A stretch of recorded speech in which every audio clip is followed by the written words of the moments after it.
Para esta sesión ofreceremos traducción simultánea, inglés a español, español a inglés. Puede seleccionar esta opción en la parte inferior de su pantalla de Zoom. Si tiene dudas acerca de esta opción, le brindaremos asistencia. Si tiene preguntas para los ponentes durante la sesión, puede escribirlas en el chat de Zoom o YouTube. Por favor, recuerde mencionar su nombre e institución una vez escriba la pregunta. Al terminar la sesión, publicaremos la repetición en www.eventos.flar.net.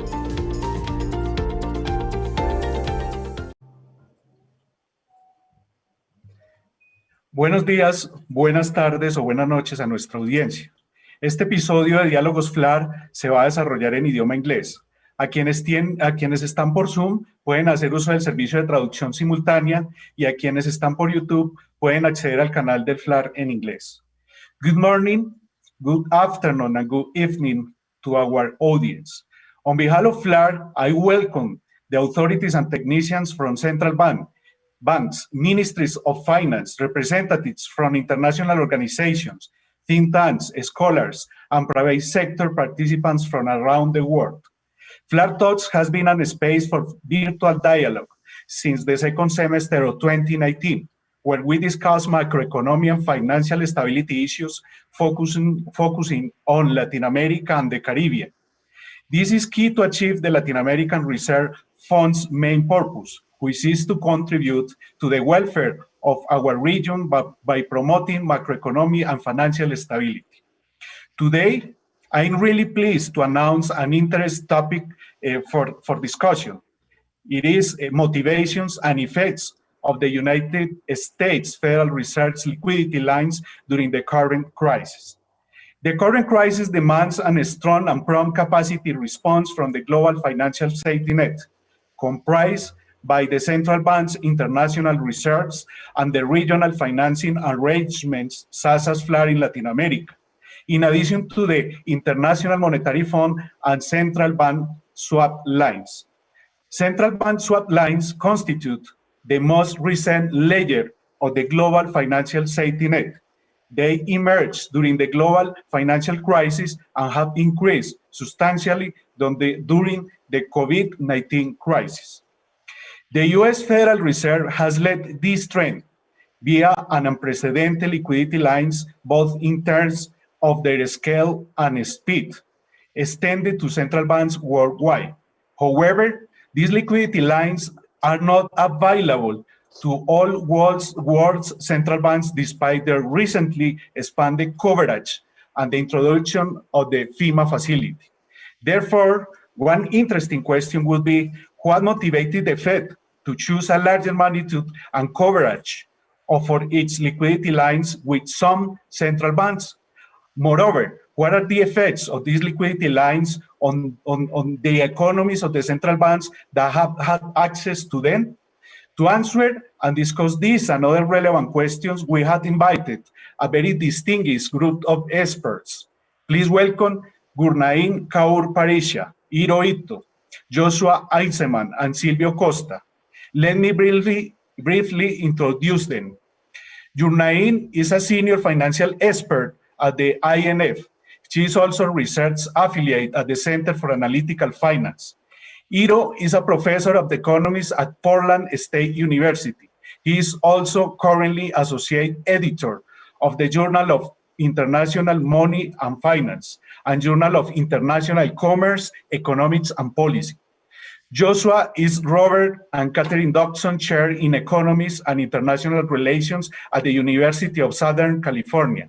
He is also Professor of International Relations and Economics and serves as Research Associate for the National Bureau of Economic Research and as co-editor of the Journal of International Money and Finance. Silvio is Deputy Head of the International Department at the Central Bank of Brazil. He leads a team in charge of the analysis of international macro and financial conditions in advanced and emerging economies, which is also responsible for the assessment of the external risks of the Brazilian economy. Given the category of these panelists, I believe that this discussion will be very fruitful.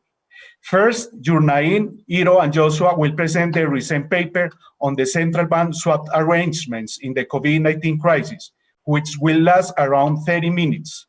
After the presentation of the paper, Silvio will discuss its main findings. In concluding, I will pick a few questions from the audience collected during the registration process to be addressed by the panelists. I take this opportunity to thank to the central banks of Argentina, Brazil, Bolivia, Colombia, Chile, Costa Rica, Ecuador, Mexico, Paraguay, Peru, Uruguay, and Venezuela for contributing their data on international research composition to be used in this research. For FLAR, it has also been a pleasure to collaborate with this project, acting as a bridge between the central banks and the authors. Now, I yield the floor to Gurnain, Iro, and Joshua. Thank you. Thank you so much for the kind introduction. Let me share my presentation first. I hope you can see it. Yes, we can see it. All right, good. Thank you so much for the kind introduction, Carlos. So I'm Hirohito again from Portland State University in the United States. And I represent the group of researchers. Joshua Eisenman and Gonan Pasricha are my co-authors, and I'm going to present this paper to you. And then maybe Joshua and Gonan can answer some of the questions raised during the Q&A sessions. So again, thank you so much for organizing this event, and I'm very much grateful for giving us this opportunity to share our work. Yes, as Carlos mentioned, we are hoping that we are very much dealing with quite an important subject. And as for the motivation for the paper, Carlos nicely explained already, so I can be very brief. So yes, this is the paper on the central bank swap policies and also the auctions by local economies. Then this is, of course, motivated by the current COVID-19 crisis, during which there's again the flight to the dollar. So like what happened during the global financial crisis, investors tried to hoard US dollars, and the markets got very much disrupted, as you can see in terms of deviations from CIP. And so in response to this kind of a disrupted situation where investors are feeling that the dollar supply is so tight, so the Fed implemented several policies to relax dollar constraint. So one of the first things that they did is to reduce the pricing of swaps for the five major central banks, and those are the central banks that have perpetual agreement with the Fed for swap lines.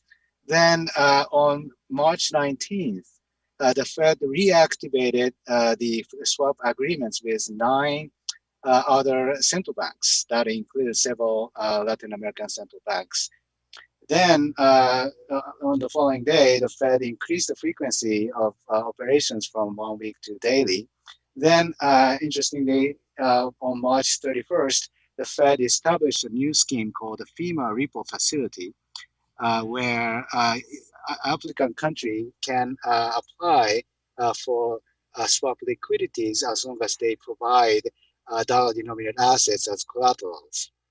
So there's a series of expansionary liquidity line policies. Then what we are interested in is to see why do we have this kind of policy scheme as they are, and also what are the economic effects on of these expansionary liquidity line policies.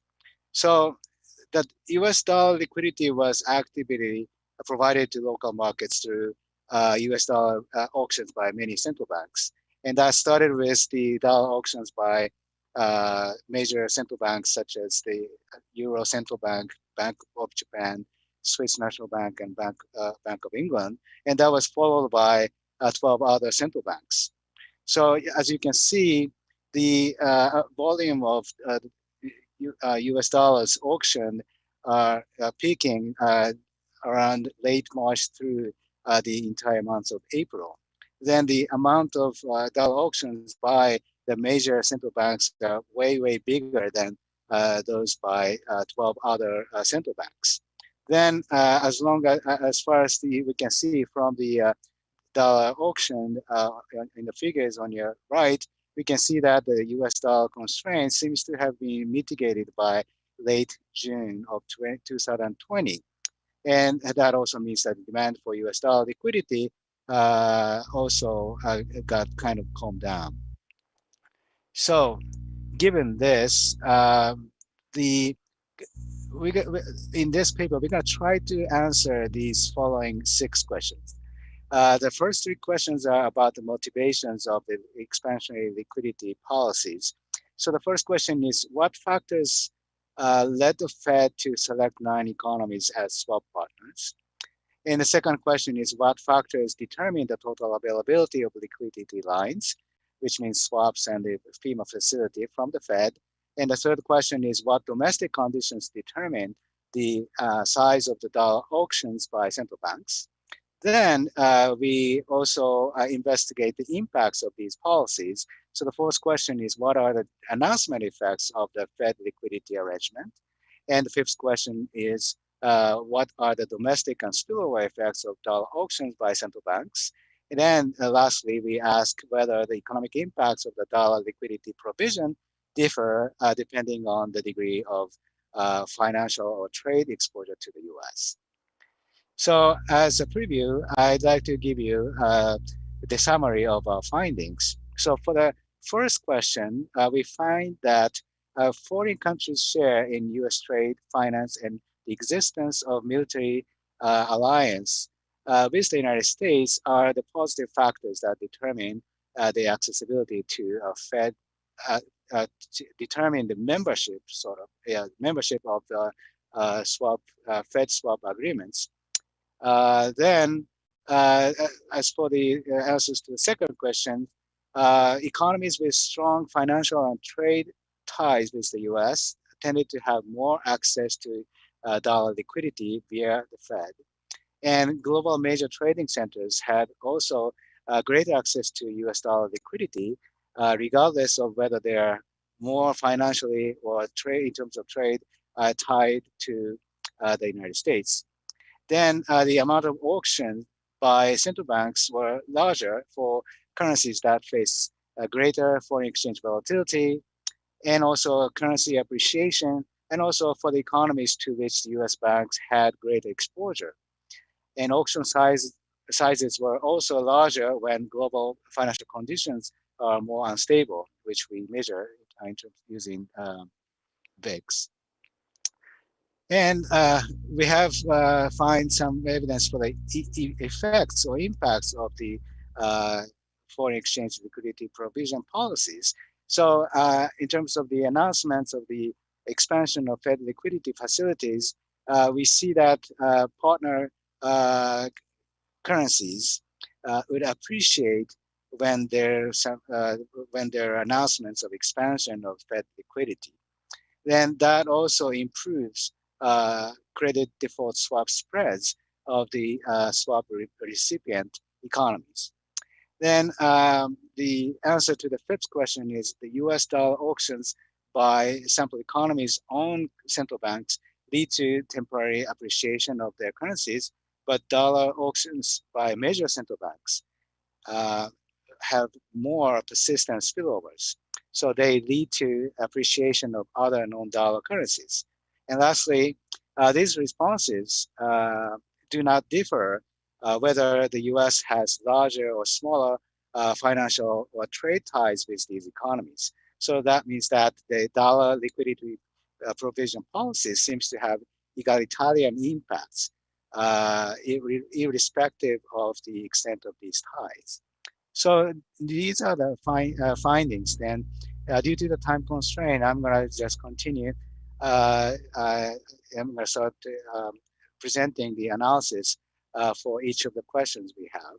So the first question we have is that what factors determine which economies receive a swap agreement with the Fed? Well, as I mentioned, the same 9 central banks uh, became the partners of the swap agreement with the Fed. But at the same time, if you think about the global financial crisis in 2008, and also the COVID-19 crisis we just had last year, those are two different kinds of global crisis. Global financial crisis is, of course, is a financial crisis, and that originated in the United States. And the COVID-19 crisis is the pandemic. So the economic environment or the conditions are different between 2008 and 2020. So maybe it's just we just experienced a coincidence in terms of the exact same 9 central banks being the recipients of the swap agreements. So the question we raise here is that what factors led the 9 central banks to be selected to receive swap liquidity lines from the Fed? So this question was already investigated by Joshua and Gonan in 2010 when they analyzed the motivation for and the impact of swap agreements at that time. So we're gonna follow their estimation exercise and try to find out the factors that affect the probability of economies included in the swap agreements. So we use a simple probit model to estimate the probability of economies included in the swap agreements. So the left-hand side variable is a binary variable. It takes the value of 1 if the economy of concern is included in the swap agreement. Then we think of that as a function of the following candidate explanatory variables. So they are US bank exposure, US trade exposure, and de jure financial openness, and the existence of military relationship or alliance with the United States. So we apply the probit estimation model to a sample of 77 economies, intentionally excluding Canada, the Euro countries, Japan, Switzerland, and the United Kingdom, because these are the countries that have perpetual swap agreements with the Fed. So then we sample all of the explanatory variables as of the end of 2019.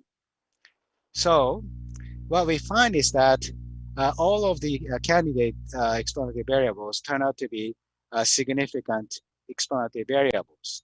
Then, but especially the variable for financial exposure of the US banks or the trade exposure to the US market turn out to be significant contributors to the probability of the economy of concern being selected for the swap agreement. Then interestingly, the country that has a military alliance agreement with the United States, it tends to be also included in the swap agreement. Well, some of the findings are similar to what Joshua and Gernan found, but there's one difference, the more distinct difference from their work in this exercise. That is that Joshua and Gernan didn't find any impact of US trade exposure as a contributor to the selection of recipients of swap lines.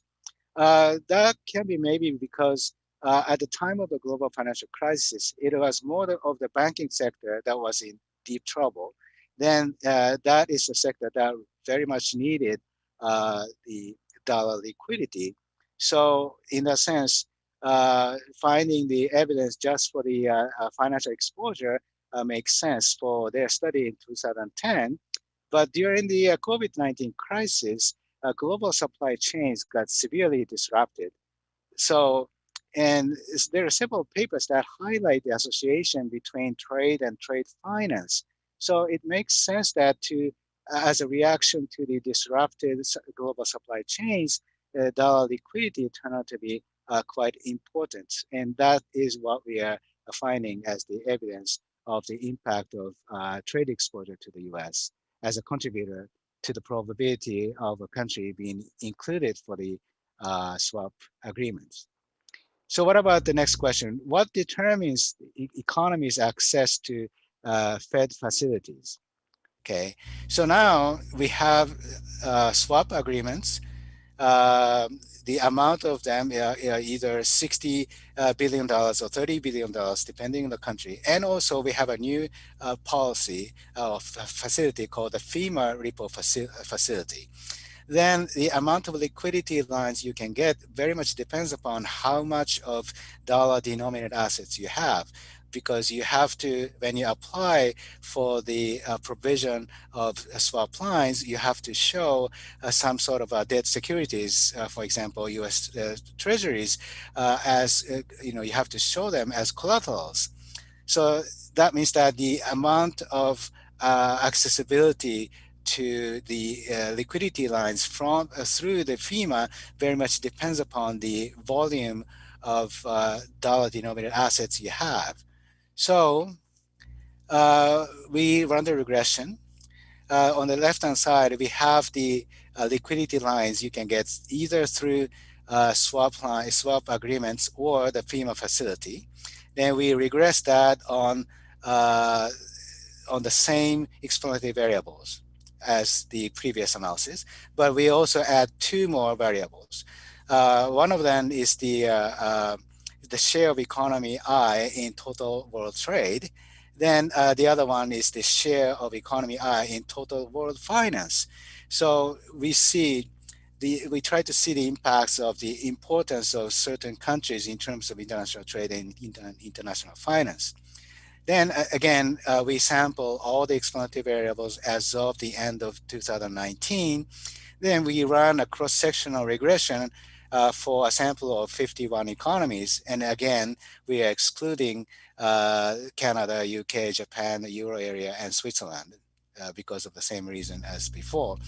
So what do we find?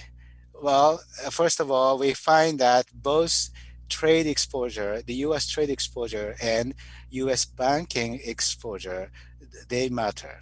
So if you have more of the exposures in these things, you'll get more access to potential liquidity lines. Then another thing that is interesting is that if you are a bigger trader in the world of international trade, then you tend to get more accessibility to liquidity lines through swap agreements or the FEMA. Okay, so what that means is that the U.S. is being altruistic, meaning that the U.S. is very much ready to provide liquidity regardless of the country of concern has stronger trade or financial exposure to the U.S. So we have a separate impact of the size of trade a country has. Okay. So, okay, now we know what determines the level of liquidity you can expect from these swap or FEMA policies. So what about the actual use of these liquidity lines? Okay, so the actual use of liquidity lines may differ from the availability of liquidity lines we just looked at. So in this exercise, we investigate the factors that determine the volume of US dollar auctions by central banks in their domestic markets. So we regress the volume of the actual US dollars auctioned on a number of explanatory variables. So we have a variable for cumulative depreciation, which is the rate of change in the local currency value per dollar since the first 2 weeks of January 2020. And we have variables for exchange rate volatility and stock market volatility. We also have VIX to capture the impact of global financial instability. And we have the same US bank exposure variable. And we also have some variables that are supposed to reflect the conditions of the COVID pandemic situation. So we have a number of new cases of COVID infection. And also we have the mobility index that is supposed to capture the possible impact of economic activities because of the pandemic. Okay, so we apply the OLS estimation model to the daily panel data of 42 economies for the period of January 15th through May 29th of 2020. Okay, so what do we find? Well, what we find is that if the country of concern is experiencing currency appreciation, that country tends to conduct US dollar auctions. Okay. Then, if the economy of concern is experiencing greater exchange rate volatility, that would also auction for US dollar liquidity as well. Then, not interestingly, if the world economy is experiencing financial instability, the dollar would be more auctioned by central banks as well. And we also interacted these variables with the variable for US bank exposure. Then what we found is that instead of having the significant coefficient for the cumulative depreciation rate, we now have the significantly negative estimate for the interaction. So which means that the impact of cumulative depreciation is stronger if the country of concern has greater ties with US banks. Then the impact of exchange rate volatility is greater if the country of concern is more exposed to US banks. Okay. So in here, we see the impact of US bank exposure. Okay. So here's what we found in this analysis. So what about the impacts of these liquidity provision policies? More specifically, what were the announcement effects of the Fed liquidity arrangements? And also, what were the domestic and spillover effects of dollar auctions by central banks?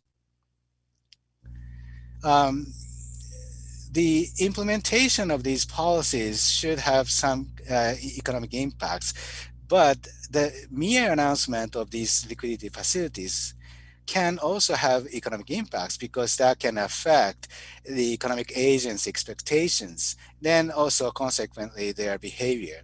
So the question we ask here is that did the announcements of swap agreements and FEMA affect the exchange rate movement or the government bond yields cross-currency basis, which is the deviations from CIP, then credit default swap spreads. So we are interested in analyzing the impacts of the announcements here on these four important economic variables. Then we also gonna investigate the impact of the auctions of US dollars by central banks on these economic financial variables as well. So for that, we use a methodology called local projection estimation. It looks kind of complex, but you can think of that this methodology sort of similar to VAR. Okay, so the one merit of using this estimation technique is to allow us to see impulse reaction functions. Okay, so for the left-hand side, we have four different economic or financial variables.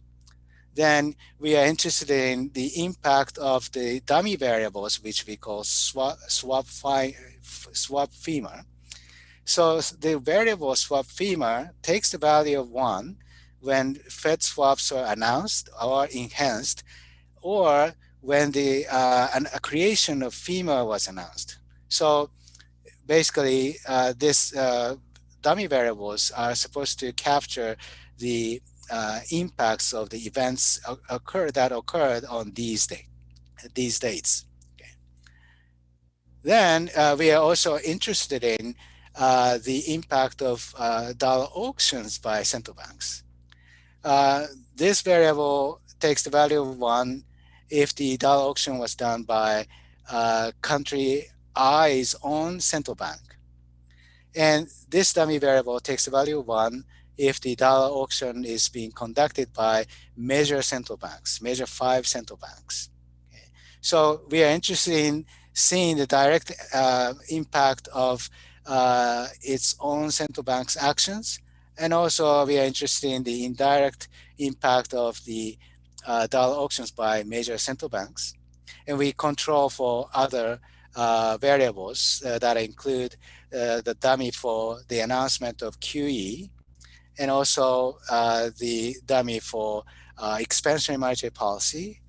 And we also include VIX. Then we also control for the conditions of the COVID pandemic situation. So here's what we get in terms of impulse reaction functions. So when the announcement of certain swap or FEMA liquidity line policies are announced, then it can have a negative impact on the exchange rate of country I. On day 0, which is the day when the policy was announced, and also on days 4 and 5. So that means that local countries would experience currency appreciation if the Fed announces some expansionary liquidity line policies. Okay.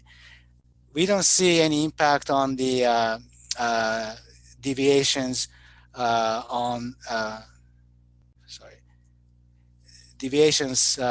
the CIP, but we see some mitigation of credit default swap spreads as a result of policy announcement, and no impact on the 10-year government bonds. Okay. So what this tells us is that the mere announcement of these policies can have some impact that would mitigate the dollar constraint. So that's what we find. Then interestingly, you can see the impact of swap agreements on this diagram that shows the percentage change in the holding of US Treasuries from February to April of 2020 for the economies that don't have any swap lines. Then for another group of economies that do have swap lines. And then you see that the countries without swap lines increased decline in the amount of US Treasury holding, whereas the group of economies with swap lines didn't experience such a decline in a statistical sense. Okay. So this means that swap lines seems to have some impact on the availability of dollar liquidity.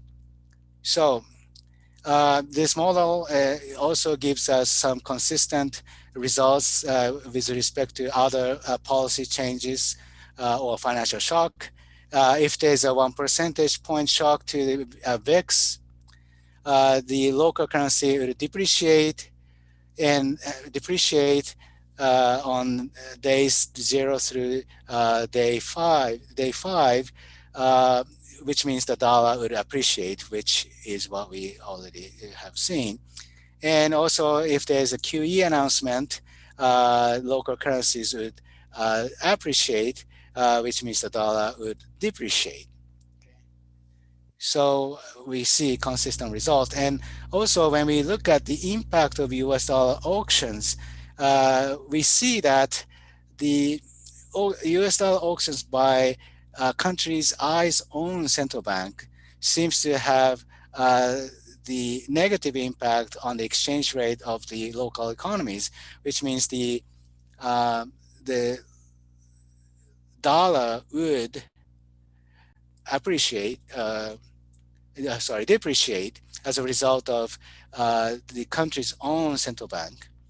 But the same impact is also being observed when the major central banks conduct dollar auctions. But the impact is more persistent throughout this time period.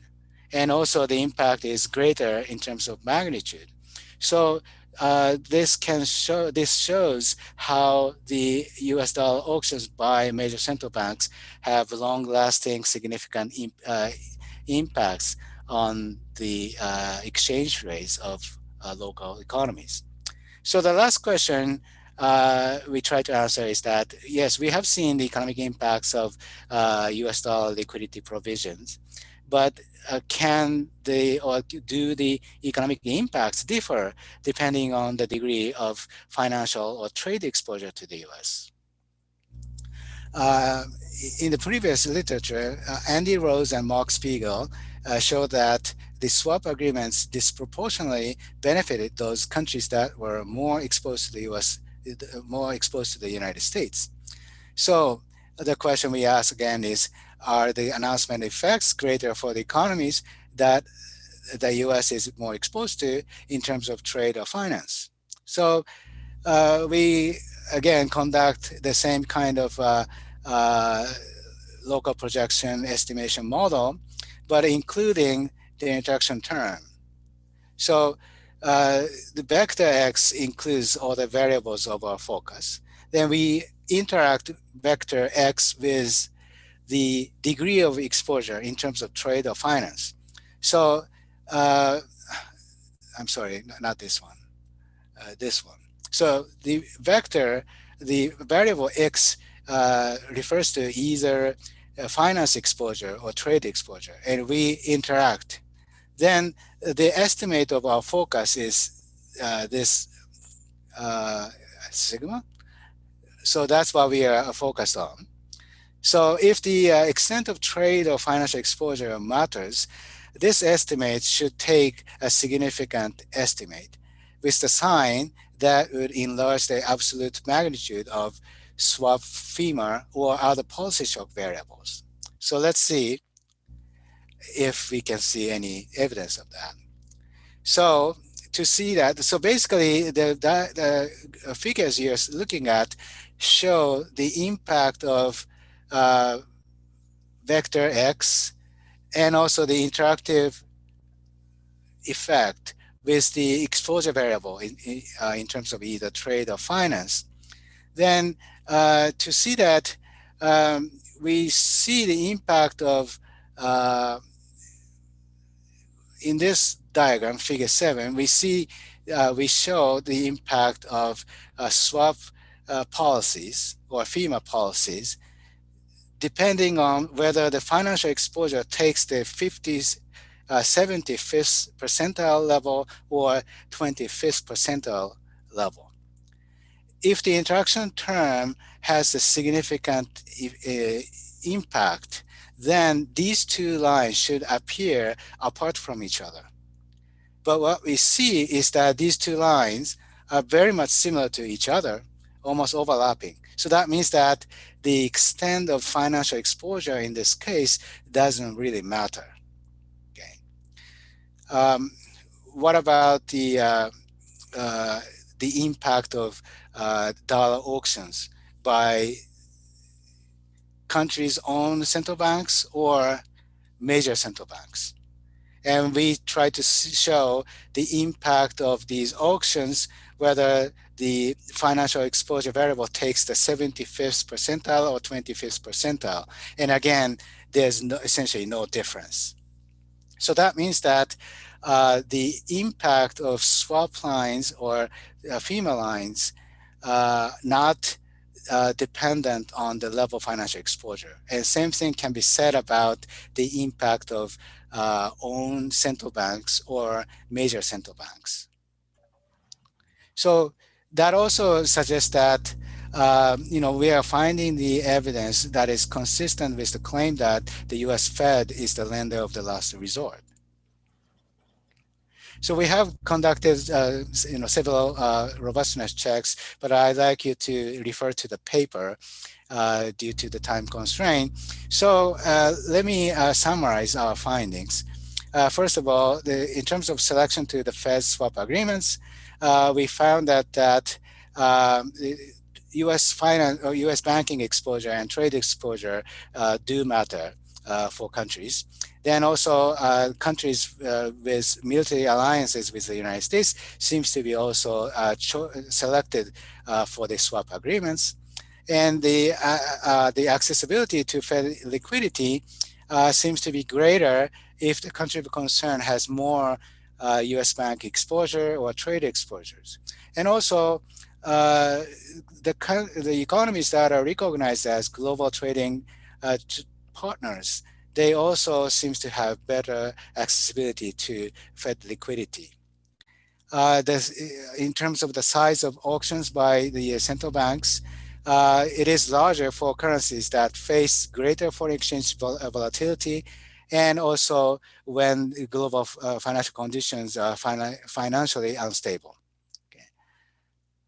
Then we also see what would happen once the swap or FEMA policies are being announced. Then we find some evidence of the announcement effects. So the announcements of expansion of Fed liquidity facilities lead to appreciation of partner currencies against the dollar and improved CDS spreads of the recipient economies. Then as for the dollar auction, the impact of dollar auctions, we have seen that if a country's own central bank implements dollar auctions, then it can have impact on the exchange rate. But the impact is greater if the dollar auctions are being done by 5 major central banks. So then lastly, we also try to see if the economic impacts of the US dollar liquidity provision depends upon the degree of financial trade exposure, but we found that the answer to that question is negative. So the degree of financial or trade exposure to the US dollar, to the US doesn't really make so much difference in terms of economic impacts of the liquidity provision policies. Thank you so much for listening, and we are very much interested in your comments and questions. Thank you. Hiro, thank you so much for sharing your paper's interesting findings and conclusions. It was a very illustrative presentation. Now I get to know the approach of an expert of the Central Bank of Brazil, user of the Federal Reserve's liquidity line, specifically swap line. I yield the floor to Silvio. Silvio, thanks again for accepting our invitation. Thanks, Carlos. Thanks, Professor Hiro, for such a detailed presentation. Let me share my screen.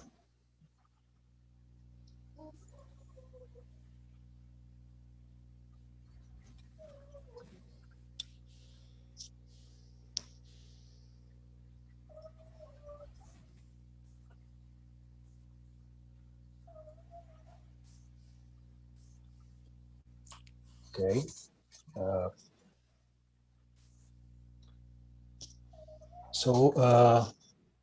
Good afternoon, everyone. Good afternoon from Brazil. Buenos dias para todos. Thanks for FLAR for invitation. Thanks, Carlos, for the invitation to present such a prestigious seminar. I also want to thank the opportunity to discuss the topic, which are very interesting for central bankers. I also thank the FLAR organizers for the support. And okay. Before I start, I need to say that usual disclaimer applies. The views expressed here, my opinions are mine, do not necessarily reflect those of the Central Bank of Brazil. So about the paper, I think the professor here did a great job summarizing their findings. It's an NBR working paper, and it's a signal itself as a great quality research. And so despite it's still not peer reviewed and there's space for comments, I think that there's a great research and probably fruitful outcomes in Silvio, sorry. publishing. Okay, can you hear me? Yes, we are not seeing your presentation now. Excuse me, yes.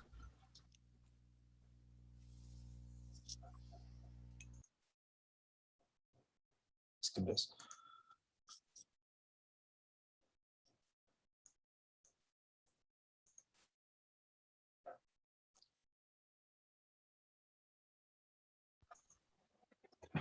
Maybe Felipe can help us projecting the file if you want, Silvia. Sure. Okay. Yes, please. Okay. Thank you, Silvia. I don't have a pointer, but okay.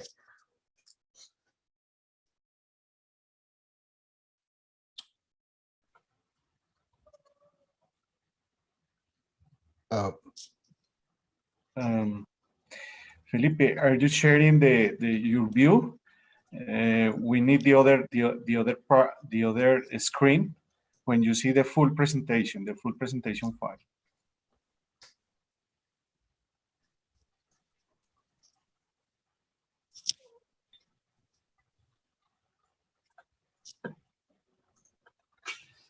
Okay, I will.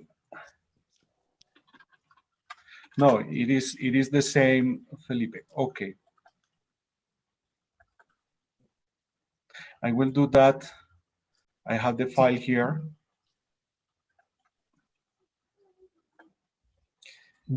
Go to the top menu, we find the configuration de visualización. Yes. Yeah. I'm going to share. Yeah. Okay, yes, please. Yes, it is okay. Yeah. Thank you. Thank you. Next slide, please.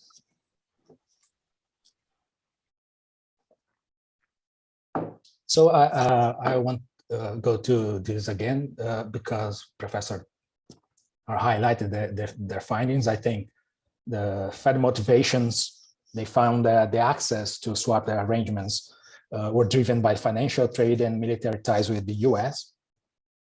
They found some announcement effects. That means appreciation of partner currencies and significant reduction, it's quite small in magnitude, of the CDS spreads. And also found some auction effects, but only the auctions done by its major central banks have persistent spillovers as presented. And so the next slide, please. Yes, my takes, I tried to summarize in one slide what I think. First, this is a welcome research. I think that there's great points to discuss, great questions, 6 questions that the authors tried to put for discussion. The short-term effects, I think, is still a question to be addressed in several dimensions, not only the liquidity in foreign currencies, but the liquidity provided domestically is also a question. But I think there are some unfinished methodological challenges, particularly in the identification strategy for the accurate measurement of policy effects. I thought I need to recognize from the beginning that is really hard, it's tricky trying to extract such exogenous signals given the unprecedented variation that we have in the macro financial variables at that time. It was a very busy month for central bank officials. We must recognize that. But my main critique here regarding the paper is the use of time dummies as an identification strategy. I think the time dummies are in the estimation equations to control for outliers, time shifts, or some mismeasurements. And we have all of this during the March, the March of the last year. And also we have additional short-term effects captured by time dummies. But most likely this time dummies encapsulates everything happened in a particular point of time. And I'm not sure this can correctly identify the FEMA effect, which is our question here. So I asked it for additional robustness checks. Professor Hiro and Grenade could explain about the robustness checks they already performed. Additional one I would like to see, for example, just create an spurious dummies in the D-1, for example, and try to see what the results will look like. If the results are the same, probably it's not identification of FEMA effect because you are identifying something else. It's just because of the noisy data you have.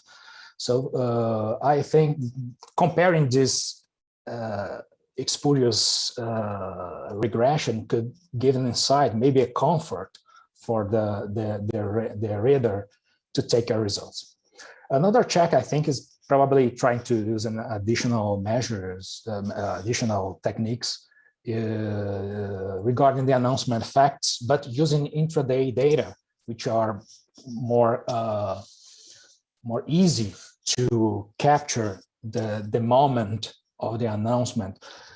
Even the Fed had announced those measures in a bunch of them simultaneously. So it's not easy to disentangle. The last part of the facts regarding the effects of the FEMA on the macro variables, time effects are significant, but I think some additional controls still needed to clear the effects and make comfort, give us comfort that you are correctly identifying the policy effect. So now I try to offer a different perspective. I think the paper results are very appealing. Some aspects makes me reckon from the perspective of central bank official, but I don't want to go deep into very methodological details given our broader audience, and because the preference for in the seminars for the authors try to explain their research decisions. So instead, I will I'll show you some figures, trying to point out why I think this policies cannot be so disentangled so easily. Next, please, next slide. So the first thing I need to understand is to make difference that the COVID-19 was a rare shock and a rare event comparing to the global financial crisis shock. Traditional, if you look at the COVID-19 from the perspective of traditional macro models, you'll see the model needs a lot of shocks to map what the COVID-19 shock is in terms of macro channels. That means that the COVID-19 shock is a combination of orthogonal shocks, labor market shock, liquidity shock, consumer preference shocks, investors preference shocks, all together, all simultaneously. So it's not easy. And then when the governments put containment measures in place, they create physical barriers for the real activity. We know there's a story behind the liquidity surge. And you have a surge in urgent and huge demand for liquidity to meet the financial obligations domestically and globally. So I try to do, there is something common behind these orthogonal shocks that we see in macro models.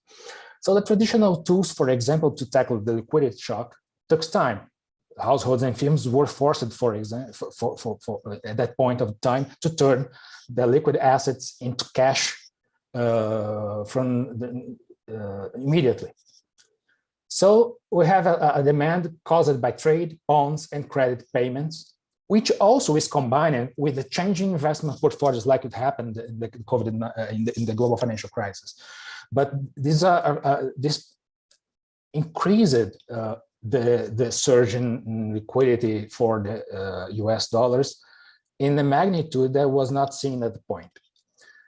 So you have the liquid sell-off reached the treasury debt market and forced the Fed to intervene. The main objective at that point is contain the fire sales and avoid mispricing. We have seen some signals of mispricing in futures markets.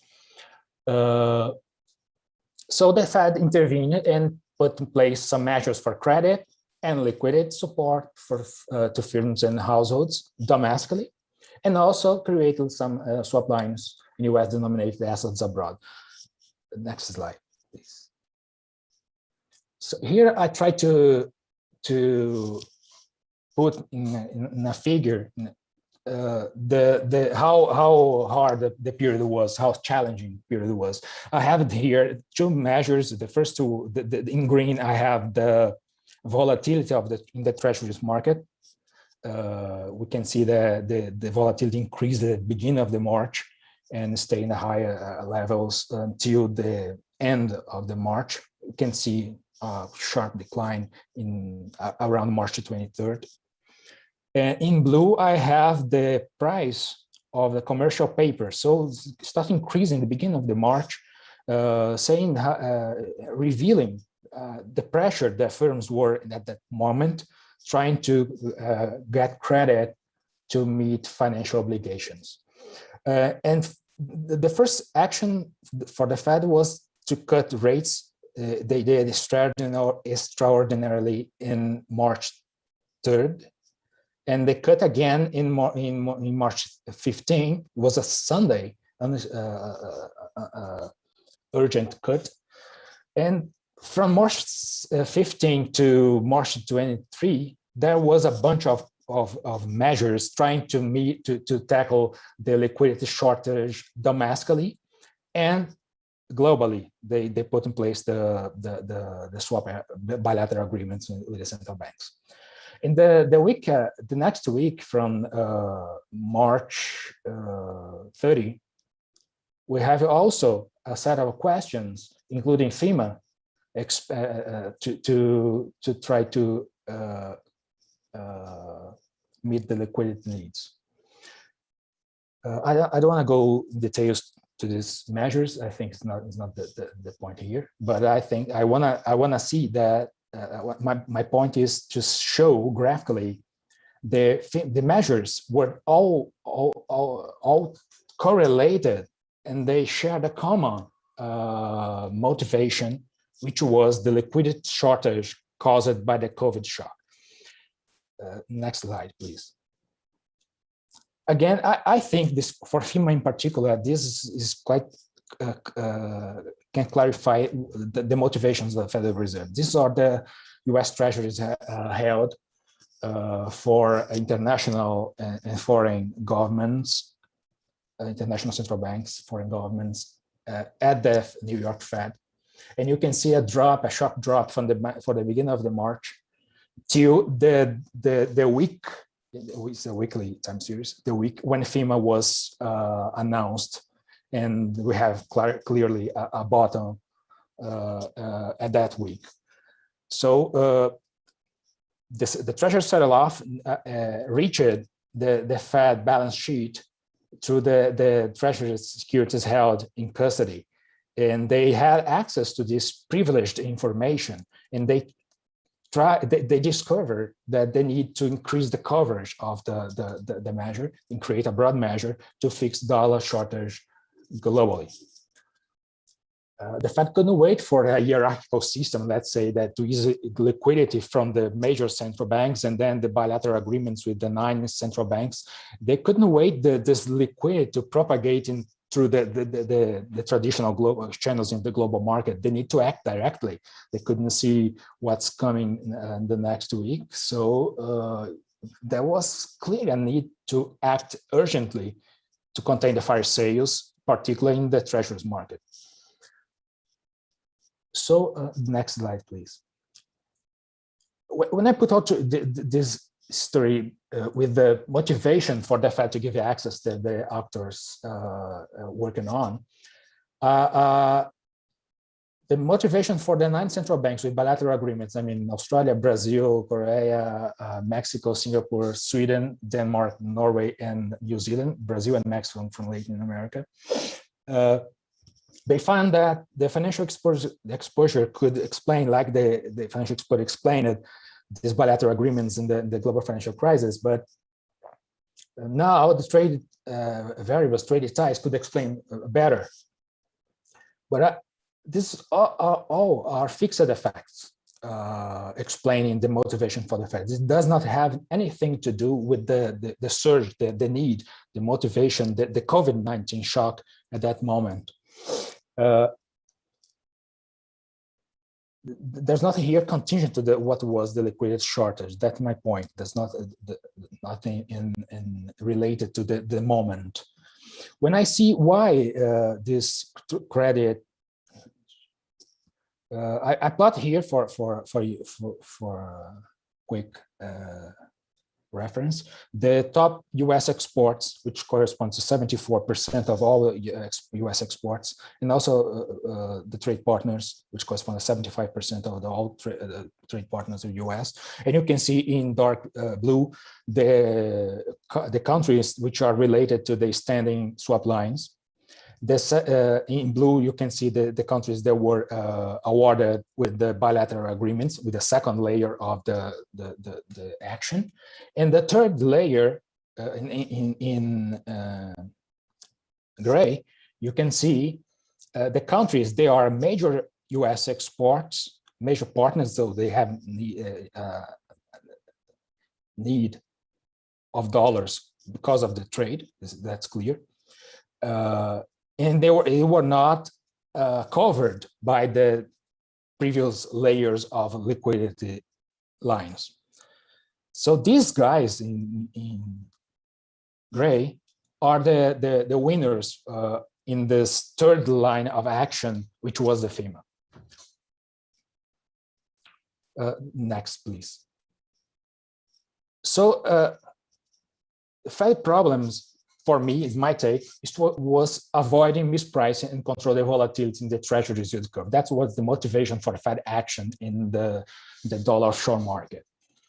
The solution was to increase dollar availability domestically and globally. They created a bunch of policies to do so and use a hierarchical and incremental approach.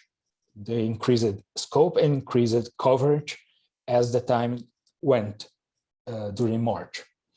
They reactivated the tools used in the global financial crisis. Why they reactivate these bilateral agreements? Because it has some requirements, good properties, which are operational readiness. They are kind of easy to put in practice quickly, and the speed of deployment.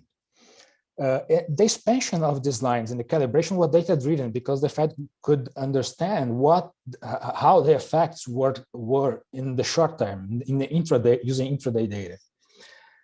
Also, there is a kind of a signaling effect because you can, when you put these lines together with the other central banks, you can signal there is coordination between central banks and they are compromised they are all in the same, they're all on board trying to solve the liquidity shortages.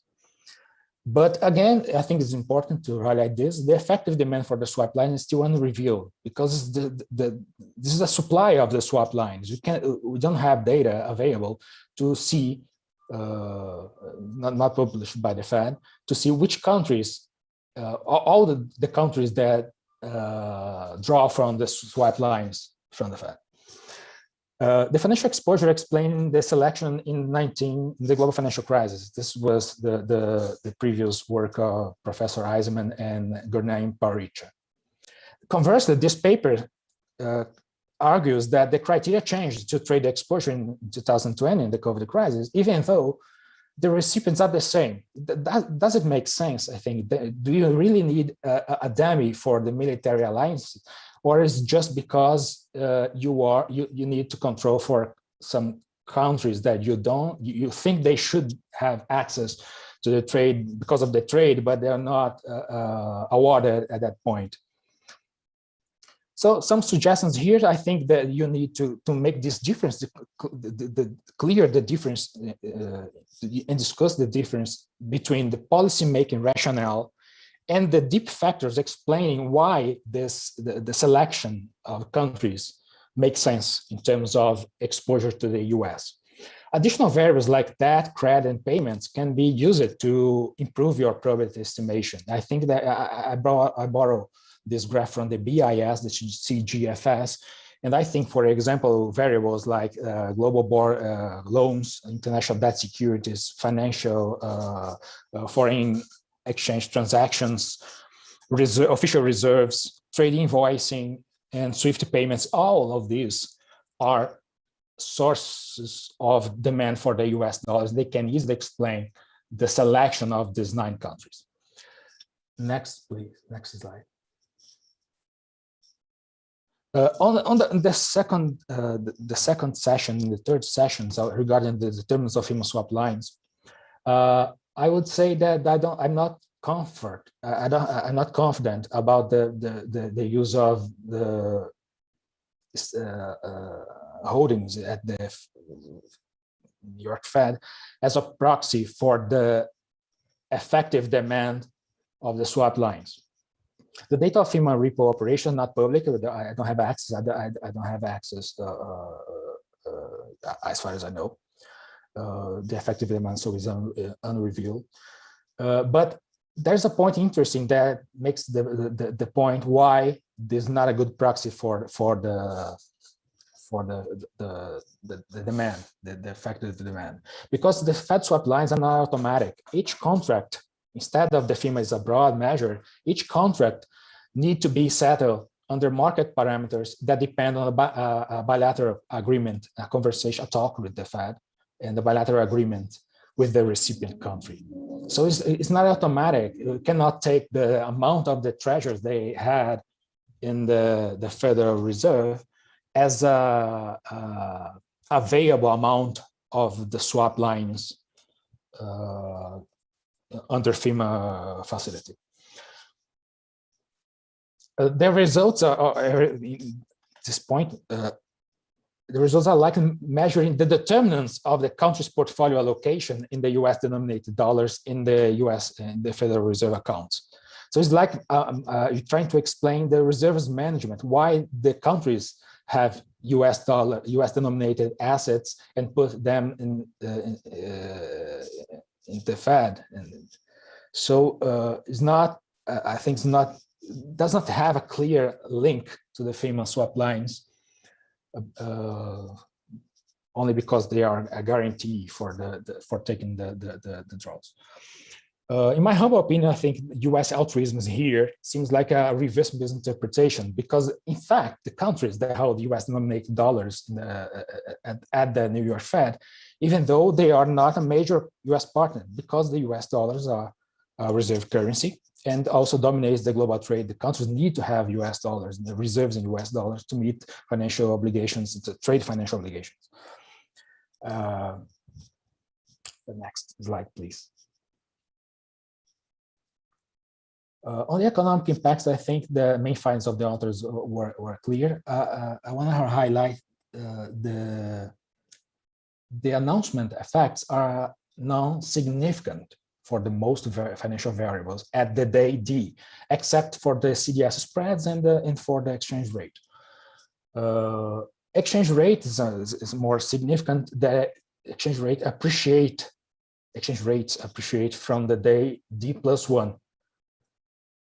The D+1, the D+5 after the FEMA announcement was the day when the Fed announced the liquidity lines supporting the paycheck protection program. So I think this is not easy to disentangle why the D+5 was significant. Maybe you need to control for that. That's one of my suggestions. I did some eyeball econometrics and plot the credit default swaps for selected emerging countries here and put in vertical lines. You can see all the swap lines, and the last vertical red line is FEMA announcement. And you can see in dash lines are the countries, Brazil and Mexico, which are which are awarded with in the second layer of the FEMA of the swap lines. And all other countries plotted here are swap FEMA recipients. So after, I can see clearly here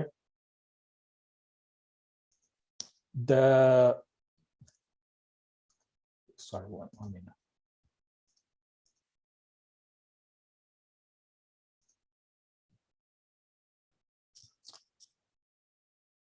I can see there is a shift from the pre-pandemic levels, CDS credit, the CDS levels for most of the countries. Even after the liquidity lines, all of them, in scope and coverage, they were put in place. They became operational as of April. You can see the CDS spreads never returned to the pre-pandemic levels. That's a point to understand. Second, right after FEMA, I can see somehow increase in CDS spread swaps. It's kind of a weird result, but graphically I can see that. But you identify a correct signal in the econometric equation, in your econometric estimation. But it's something different. Something else was going on here. That's why I say my critique regarding the identification strategy using a dummy, because you need to control for what was pushing this up at that point. To finish, I think that you have a weekly time effects controls, but it cannot controls for daily policies that share a common motivation. That's why the main critique. And given the sequence of events, policies, spillovers, and unusual market behavior, it's not simple to take a time dummy as sufficient from my point of view. I have some suggested controls for you to increase this local projections estimation using something to control for the CARES Act. I think there are some important dates. The CARES Act approved by the Congress, the CARES Act signing by the President Trump. It was signed on Friday, and FEMA was announced on Monday or Tuesday. I think it was close to each other, so it's important to control. And also the SCLR, the supplementary leverage ratio, was important. We know from the perspective of central banks, there was important regulation changing, put in place, announced and put in place in April 1st. So it's important to control for this as well. Some alternative approaches I can say you can use panel data like Barrage and Ricardo Reis. It's a paper from Bank of England.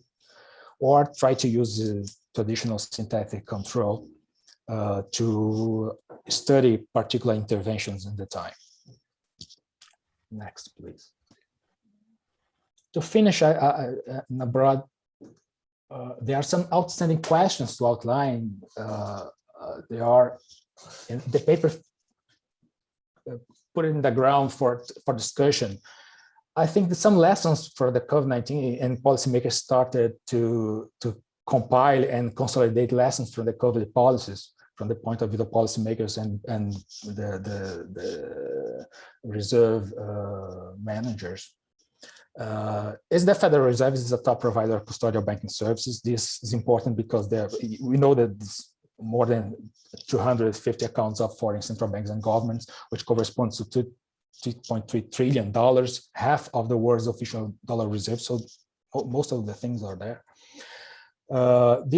It creates such a privilege and allowing for insights into foreign counterparts and market movements, because Fed can see what's going on a daily basis. On the other hand, the account holders have direct access, so it's important for these countries to have a FEMA account with the New York Fed. So but the financial crisis revealed the importance of having a timely and contingent plan in a global scale to provide liquidity. And this puts some questions, because can a contingent Fed liquidity line improve the role of the US as a reserve country? It's important for the Fed to transform a temporary FEMA facility into a standing swap line for example, what would be the effects of these changing standing lines, for example, for reserve managers?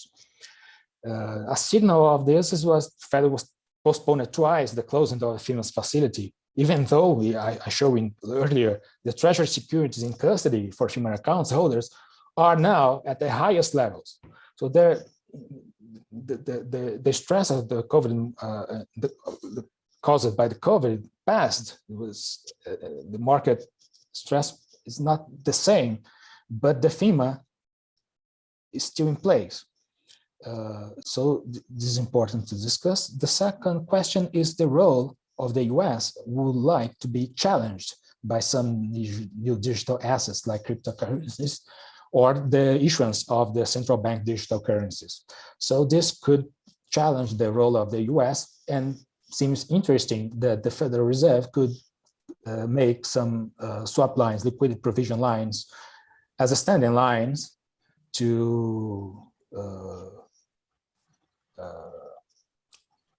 keep the role of the US dollar, the importance of US dollar reserve currency. I'll finish here. Again, let me thank you. Sorry about the time. I think I would like to discuss some other questions later. Silvio, thank you very much for your valuable comments on the paper. Now I yield the floor to Jurnain and Iro for the brief reaction to Silvio's comments, given the time constraint.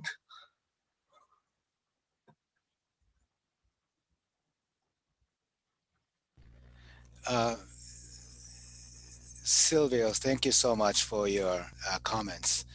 And I can see you've put a lot of time and efforts to this discussion. So we very much appreciate your discussions. And I think mainly I just want to respond to your comments in terms of the following two issues. One of them is that, yes, the biggest hurdle for us is how to deal with all those events, clustering closer to each other around that time period. And Gonan and I, ran thousands of regressions and really tried to identify. Then the results we have in the paper are the results we consistently had. So we conducted a bunch of robustness checks, and also tried it, including several other variables in the estimation. Then what we have in the paper turned out to be quite robust. So we believe that we were able to detect the impacts of those policy variables, despite all those crowdiness that was taking place. So but I guess based on your discussions, we are very much happy to expand our robustness checks and maybe try other variables, as you suggested. You rightly and nicely suggested several variables, so we'll try to test those variables. Then the second question, which is related to one of the other questions raised by people on the floor, is can this scheme by the US be complements or substitutes to the existent liquidity provision organizations? I'm very much confident that it's not going to be a substitute. It's going to be just one other source of liquidity being provided by the United States. Then also, I'm sure that the U.S. hegemony or U.S. dominance or U.S. dollar dominance is going to face challenges. And of course, the big challenge is the renminbi. But it's interesting that the Chinese authorities seems to have changed their strategies from pushing for yen internationalization through promoting trade with China. That was the kind of old style. And now China is really trying to push for yuan internationalization through digitizing renminbi. So once China succeeds in digitizing yuan and that can have a very big impact. And that is the exact reason why ECB and the Fed and Bank of Japan, they now announced that they're going to conduct a lot of studies on digital currencies. So it can have a huge impact, but at the same time, the old school thought continue to be valid. So the bottom line question is, what makes money, and what makes money credible and trusted by the users? Then China and the U.S. are hegemonic countries and fighting with each other. But at the same time, the biggest disadvantage for China is that China is a challenger, whereas the U.S. is the incumbent. So the incumbent, there's a lot of statistical evidence for inertia, for the currency compositions of trade invoicing and reserve holdings and so forth. So in that sense, it takes more efforts on the Chinese side to make renminbi become a more dominant currency than the US dollar. Then all those events, political events like Hong Kong, Taiwan, Uyghur, and those events can be contributing to China's efforts negatively. So in order for China to make the currency as credible as the US dollar, then China needs to show that it's implementing a lot of policies for the sake of the welfare of the global economy, not just for its own interest. So I think I should stop here with these comments. Thank you very much. And thank you very much again for the discussions. Thank you, Iro. Maybe Gurnain has, okay, please. Thank you so much. I want to thank Silvio for his detailed and thorough comments and very useful comments. I'll just add a couple of things to what Hiro already said. One on controlling for other policies. We actually did look at all the other policies that are listed in the Fed in the IMF policy tracker, and we controlled for those, and the results are robust to that. So that would include all of the policies that you specifically listed, but also policies that countries themselves were introducing in their countries, including fiscal policy changes and so on. But as you mentioned, we can also look at separate all of those from major policies, including as such per se program announcements by major advanced economies as well as so we can do a more thorough analysis of that. But I am pretty confident that the results are robust.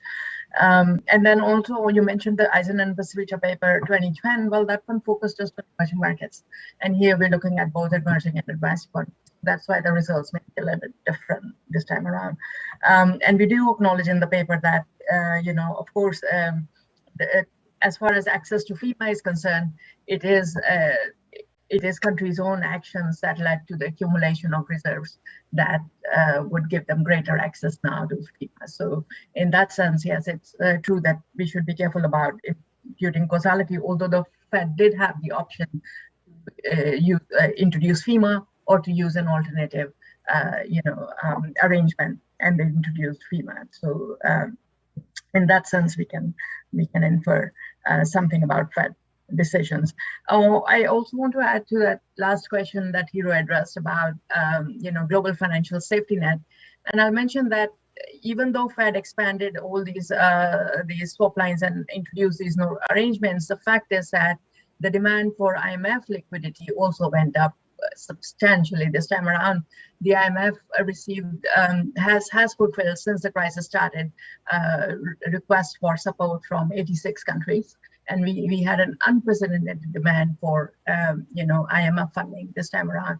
And currently the IMF support the new support extended during the COVID crisis to the tune of $110 billion.